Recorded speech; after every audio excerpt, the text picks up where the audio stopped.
അവർ ഒരു ദിവസം പോയില്ല എന്നുണ്ടെങ്കിൽ അന്നത്തെ ദിവസം ശമ്പളം കട്ടാക്കും. അങ്ങനെ ഞാൻ എൻ്റെ കുഞ്ഞിനെയും കൊണ്ടിട്ടാണ് ഇവിടെ 6 മാസമായിട്ടുള്ള കുഞ്ഞിനെയും കൊണ്ടിട്ട് രാവിലെ ഇവിടെ വരും, ഉച്ചയ്ക്ക് ഇവിടെ പ്രാർത്ഥനയും കഴിഞ്ഞോട്ട് ഞാൻ തിരിച്ചു പോകും. അങ്ങനെയാണ് എല്ലാ ആഴ്ചയിലും മിക്ക ആഴ്ചയിലും ഞാനിവിടെ വരാറുണ്ട്. അന്നത്തെ ആഴ്ചയിൽ ഇവിടെ വന്നുകൊണ്ട് ഞാൻ കൂടുതൽ ഇങ്ങോട്ട് കയറാറില്ല. കാരണം ഇങ്ങോട്ട് കയറുമ്പോൾ ഇവിടെ ഭയങ്കര തിരക്കാണ്ട് ഇങ്ങോട്ട് കയറാൻ പറ്റത്തില്ല. എനിക്ക് എപ്പോഴും ആശ്രയം എന്ന് പറയാൻ വേണ്ടിയിട്ട് അവിടെ ആ സൈഡിൽ ഒരു മാതാവിൻ്റെ രൂപം വെച്ചിട്ടുണ്ട്. ആ രൂപത്തിൻ്റെ അടുത്ത് പോയിട്ടാണ് ഞാൻ പ്രാർത്ഥിക്കുന്നത്.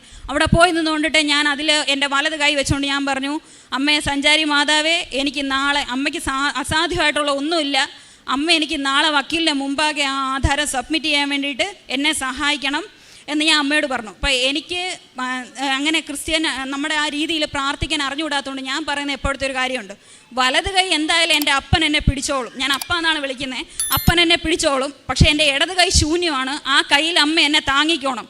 താങ്ങിക്കഴിഞ്ഞ് കഴിഞ്ഞാൽ എനിക്ക് മുന്നേ പോയി എനിക്ക് വേണ്ട ആവശ്യങ്ങളെല്ലാം അമ്മ എനിക്ക് നടത്തി തരുമെന്ന് എനിക്ക് ഉറപ്പാണെന്ന് ഞാൻ പറഞ്ഞു.